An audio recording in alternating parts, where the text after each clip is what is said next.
I do that. Even with my lawyer, he says to me, I wish you weren't as quick to the draw as you are. I monitor my empire. When I see somebody infringing on my trademark or somebody doing something, I'm knocking on his door. Marcus, I saw this. We need to get on it. He said, get it. He said to me, he said, I wish you would wait. He said, because literally, if you wait and they put it out, all I got to do is knock on the door and collect a check. But I told him, I don't want to make my money by being a sue queen.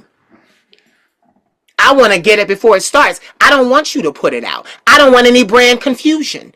No, you got stopped before you did it. I don't even want you to do it because it's mine. So you not even going, I don't even want, and I told him, he said to me, he was like, your millions may not have come through suing somebody, but your millions are on the way because of how I run my business. I've had major companies try to infringe upon my likeness and my trademark. I could name names. I can actually say it because it's a real thing. We issued the cease and desist and they responded. Marvel Comics tried to steal my likeness at one point and name the character Shade. Really? Marvel? Yeah, get it. You never heard about it. Marvel? Wow, the comics. I would have never thought Marvel would try that. Wow. But get it. You didn't hear about it because I put a stop to it. You didn't hear about it. That's my point. Because I'm on it. But they tried. And they answered. Disney answered. Because you know Marvel is owned by Disney. They answered. They sent my lawyer. And I remember when he said it. Hot off the press. He read the letter with me. Our bad. Our mistake. We now know. And he said this to me. He said if they really felt that they had a chance to fight you for your trademark, he said they could have buried you in litigation for 30 years. He said, but they realized you had them over a barrel. To proceed any further meant millions of dollars for me. So they got back to my lawyer and said, our bad. We're backing off this. Because they didn't want to pay you. Forget it. I didn't need their money because what this message that I was sending is my brand is valuable. My brand is valuable. I knew that. And see, that's what I was talking about earlier. Confidence. I believe in me. I know my worth. Walking around these people, a lot of people, they hate you because they don't know their own worth. They don't know their own worth. No. Then something happens and it's like you say something to them like, oh, well, that's worth money. And the first thing you oh, really? You really think so? If I had that mentality. Oh, God. Yeah, you'd be fucked. Royally. Yeah. Without any grease or poppers. That's right, because they would own everything. They just. Oh my God. Like, I tell people all the time, I don't understand. Now, mind you, if you're a regular social media influencer, fine. But if you're trying to build a business out of this, I still don't understand how all these people got all these names online that they making famous and they not trademarked. The Queen of Shade is trademarked. I'd be damned if I turn around and spend 10 years of my life building reputation for a brand that I don't own. One of my babies, we know his name is Corday, but he's known in the adult entertainment industry as Daddy Decent. Daddy Decent's name is trademarked. And I had to ask myself, I said, baby, I bet you a lot of their names aren't trademarked. He was business. He said, no. I know. I understand, but this name is mine. I built it. He understood. A brand is a brand, no matter what it is. And you have to protect it. Yeah. Are you kidding me? They weren't the only one. Nene Leakes tried to go on tour. She had a comedy special. It was going to be called The Queen of Shade. Oh, I think I heard about that one. That was 2018. I Yes. was, get this. When I found out, she lives in Atlanta. When I found out I was in Atlanta cutting my studio album, and someone, one of my followers, sent it to me, said, "Have you seen this?" I was sick as a dog. I said, "You got to be kidding me." My lawyer, that was when I got my lawyer. That was the need. I had to employ my lawyer then. Employed him. He said, "No problem. We'll fix this." Get it? Some people don't like being told that they can't do something. She never responded, but she changed the name of that tour from the Queen of Shade to Shit Talkers. She changed it. And get it? That's all I care about. I want what's mine. You keep what's yours. But if Mm-hmm. I built it, it belonged to me. I have had to extend my trademark 4 times. And each time it was 2 grand. And I'm not even anywhere near finishing trademarking the Queen of Shade. There's so many categories, so many classes, so many demographics. I had to do the Queen of Shade for the internet and non-downloadable videos. That's what this is. Then I had to do for the music. Then I had to do for the merchandise. This last time around, I had to do literary work. So now I can write books. I got books written, ready. But I couldn't put them out because the Queen of Shade wasn't, the trademark didn't extend to literary work. It does now. And you know, something else I'm saying that's kind of floating around the air. If you are busy doing what you have to do for you, you ain't got time to worry about me. Mm-hmm. The fact that those haters had 15 years to harass me meant they weren't doing anything. Nobody was checking for them. It was all a facade. That was all a facade. Mm-hmm. You making everybody think you doing. You making everybody think you the great thing. But you're not. That was that image thing. They were in Hollywood. That was that image thing. You were hiding behind an image and there was nothing. You hadn't gotten work. You wasn't getting work. They weren't even picking up your option. That's why you had time to mess with me. 15 years. Mm-hmm. But I kept going. Every time they did something, I said, "God, how do I handle this?" New way, strategy. Do this, do this, do this. That album I worked so hard on in Atlanta, right around the same time Nene Leakes situation happened, got leaked. I said to my lawyer, I said, "Marcus, I'm a nobody." I said, "Why is my album getting leaked?" He told me point blank, period. He said, "Well, first of all, Bjorn, you're not a nobody. You're well known." He said, "So that's the first thing." He said, "Then second of all, if you turn around and we sue Nene Leakes, that's a lot of publicity, which means the world would find out about you. And not just about you, but about your music and everything else you do. And that would be money in your pocket." He said that would be worth at least $5 million worth of free publicity. Mm-hmm. He said, "Don't argue with her online. Don't say anything." And I did what he said do. See, that's why I say I didn't enjoy my first viral moment because I was building. This next viral moment, I can sit back and just let it collect. Everything. Merchandise, music, mentoring services, all this stuff, books, all kinds of stuff. It's waiting now. I'm waiting. I'm sitting there waiting for my second viral moment. And get it, I have so many. I have so many. I've been creating them. It's Good. just all about timing. All about timing. And then the riches truly start pouring in. Right now, at the phase that I'm at right now, I don't have to work for anyone. I can pay all of my bills doing this. All of my bills are covered. For the Good. house, covered. And literally, that's without monetizing any social media. I got mentees. That's awesome. Yeah, I got mentees. People that pay me to give them mentoring.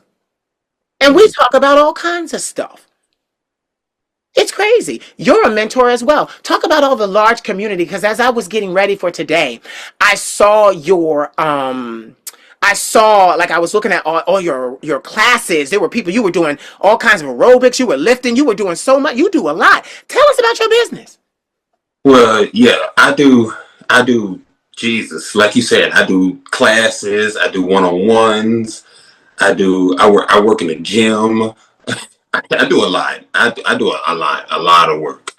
And well, it started out many moons ago where I would just go to people in my apartment complex, and I would just walk up here. I used to make I used to make my little business cards. I didn't even have business cards at the time. I used to write on a little piece of paper, right, that big, little square piece of paper, and I would give them my name, my number. I didn't even have an email. I would just give my name and number, and I would just get clients that way. And then when I did get an email, I would add that on there, and then that's all I do. Just walk up to people, be like, "Hey, I was wondering if you was interested in training, blah blah blah." You just cold approach. It wasn't always successful, but I did it. That's the point. I did it until I got up enough courage to one day work in a gym, and then that's when I really just loved it. Now there's a lot of ups and downs with that too. Now there's a lot of ups and downs with that. But when I was doing my I still do fitness classes here and there, but not really a lot of it because it's the holidays and people make extreme amounts of excuses, extreme amounts. And um, the one thing I do love about teaching camps and classes is that it's a big group base, and when it's a lot of people, that's the best part. When there's so many people, and it's so fun because you got all kind of different type of people. Some be on beat, some be way off beat. Some people don't know what the hell they doing. It's just so fun. I got a group. I got a whole massive group of people doing all kind of crazy shit. It's just fun. It's all music led, and I'm in the front doing. At first, I was so nervous getting in front of people doing that shit. It's like, what the fuck? Oh God, I'm so goddamn nervous. But after a while, I grow into it, and then I also have to build myself to show my clients how serious I am because I'm not playing with this shit. Like I take this serious. But yeah, it's a whole all around learning experience. It's fun. It's fun. Tell them, how tall are you? I am 6 foot 5 inches, Yeah. How much do two you weigh? hundred and 60 pounds currently. Say it again. 260. Wow. I'm 260. Yep. Yeah, because I follow you on social media. I see it. I see you've the gains. The gains.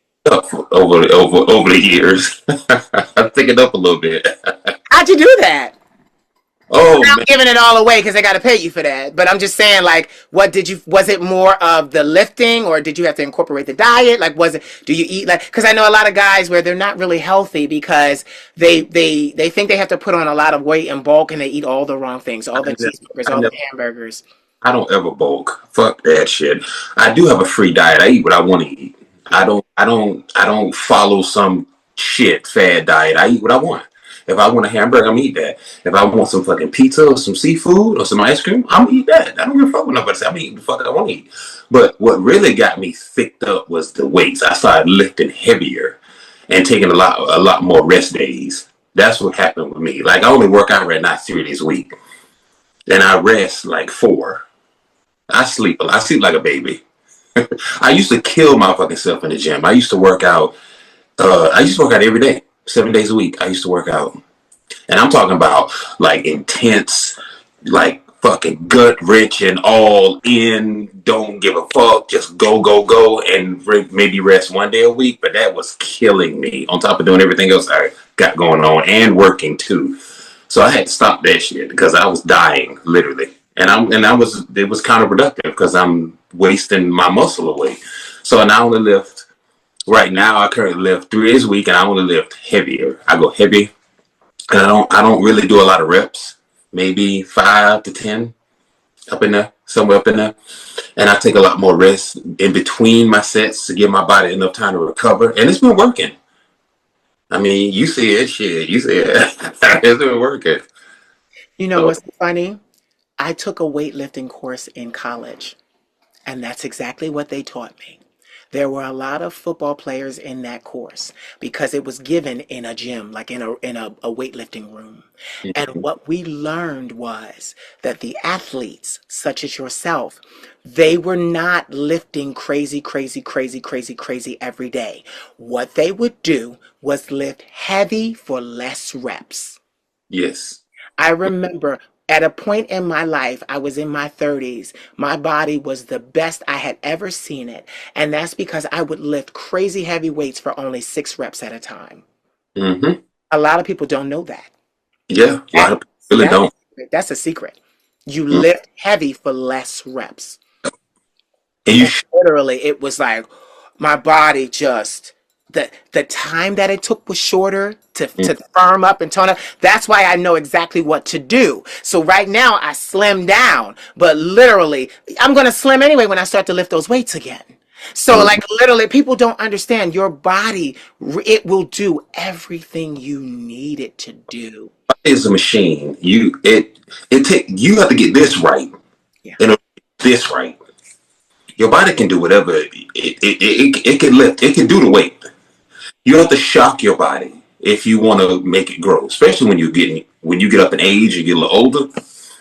You got to shock that thing. You got to shock it because Where? it, it don't just help your muscles look good. You got to get your bones and your ligaments powerful and strong too. So when you do get up in age and you frail and brittle and shit, you knock up against a wall or something, you take your fucking hip out, it won't go out. You can take that hit.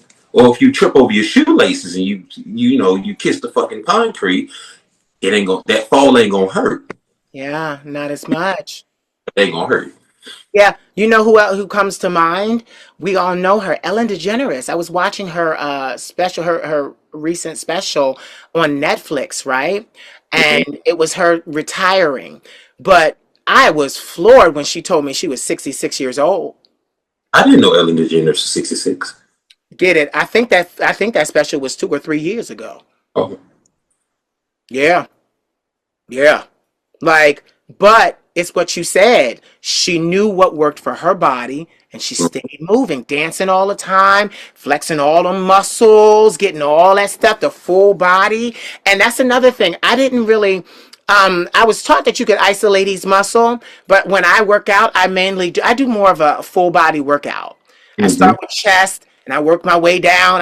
Then I do lats, then I do my back, then I do my abs, then I do my legs. Now, legs, I like to do as a separate day. I do like to do legs as a separate day.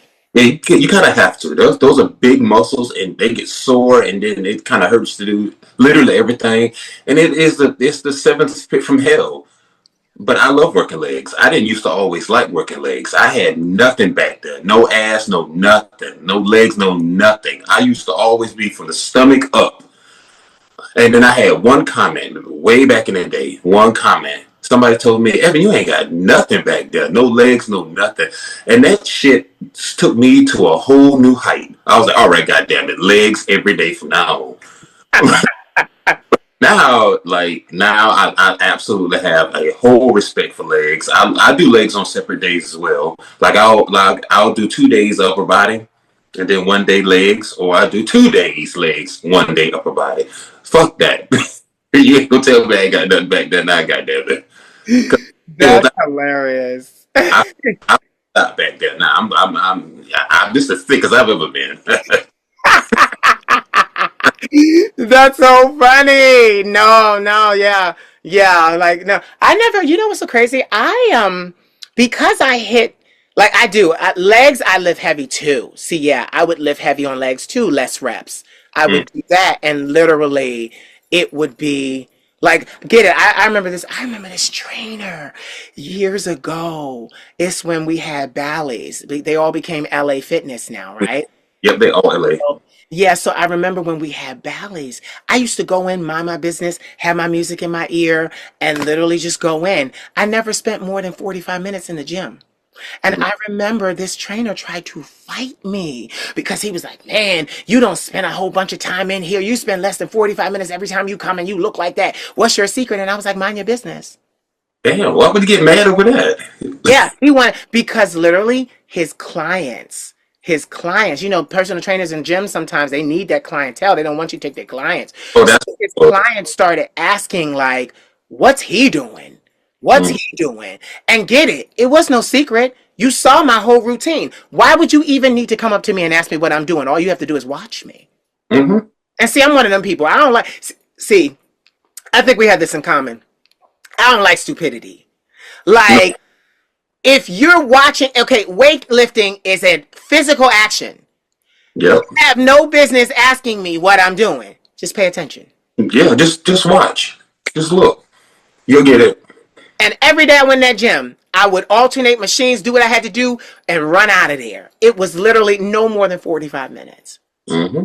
It only became longer when I had to incorporate the elliptical because I needed the elliptical for my diaphragm and my lungs to be able to sing. Mm-hmm. So every time, every day, I would lift heavy and then every day, 30 minutes on the elliptical for my lungs. And literally, it worked for my body. Some people would say, oh, well, you can't do cardio every day. You lose muscle mass. No, I didn't. It worked perfect. I wasn't trying to be big. I was a model all my life. So were you. So it was not like, okay, I need to become some huge. No, I need to look good. And me, I always like the shredded look anyway. I always like the shredded look. Mm-hmm. I mean, I've been up and down. I've had the really really skinny. You know that. I've had the shredded look. This is the biggest I've ever been. I actually prefer this look. I like it. It works for me. I'm still getting used to it because I was so used to being thin and skinny and ripped. But I like this look. I'm really liking this. I'm feeling into it, so I like it. You look great too. And I, get it to be able to see, because as I was going through your photos over the years last night, I was like, I was seeing your progression. I'm like, wow. And get it, you were always physically fit. You were an athlete. You were always physically fit. But to see you now, I was like it's so crazy. And I was telling my grandmother today, I was like, he's gonna be himself, and I love it. I'm here for it. I was like, he's so naturally aggressive and competitive. And she was like, and I told her last time, I was like, yeah, he had me rolling last time. I asked him, did he need a job as a protection detail, in a bodyguard, because he just had all this pent up aggression. But that's manhood. That's manhood. That's testosterone. And you've always had that. And even like get it. And I've loved you every stage. It was never a stage. And that's the thing. I don't look at people and go, oh, well, I like you only then. Or I like you only then. I watch you. Okay, this is what you choose to do. This is great. And me, I'm a body person. So I'm like, oh, wow, this is great. I've been looking at your progress and watching you in the gym. And I'm like, wow, like you really gained. You really gained. oh You yeah. you I, the journey is what I love. I love it. I love it. I love going to the gym. That is my habitat. That is my happy place. That's why because when you're going through life and you work and you deal with a lot of people all the time. Sometimes you just want to strangle the fuck out of somebody. Sometimes you just want to just spit in someone's grave. But when I go to the gym, I am like free of all the murder aspects of what I want to do to people because man, if I didn't have the gym, oh my God, I would literally take somebody in these bare claw hands of mine and break their fucking neck. I won't do it, but the thought is there to do it.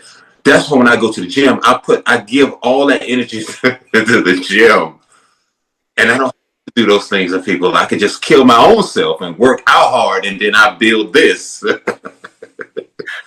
Evan, you know this being recorded, right? I did. You just admitted you're a homicidal maniac. And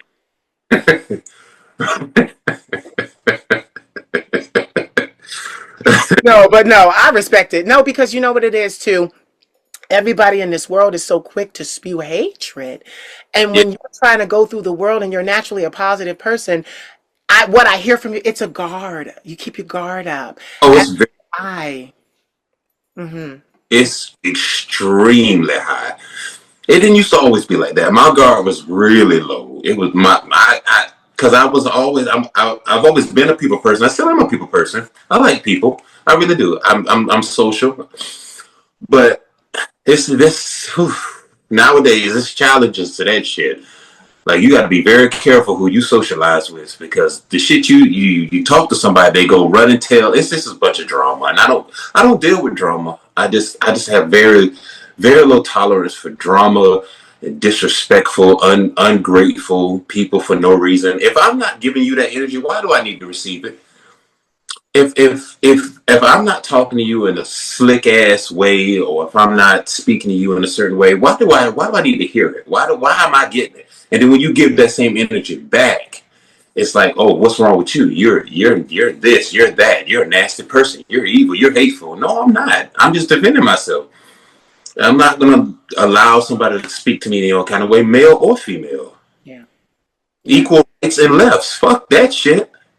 The fuck? You think you a female, you gonna talk to me? And I wouldn't let a guy do that to me. So why the fuck would I let a woman do that to me? But that's the thing. That's people just the point is show respect. You'll get it. I give respect. Not like point blank. I'm not gonna sit there and not. You don't know where you're meeting people. You don't know where people coming from in the world. Like when I go to work in the morning, when I used to work in the mornings, I would always good morning, good morning. But I wouldn't say good morning like that. I'd be like, good morning, what's happening? They're like, what the fuck is wrong with you? What the fuck is wrong with you? I'm trying to be happy. Motherfucker. You ain't never had no love like that? Well, fuck you then. People just can be crazy. But overall, I still love people. Let me paraphrase. I want to take my bear claws Yes. and do them away. Do more. But people are great. People. Yo, I swear, you haven't changed. Like, I swear. Oh no. Oh no.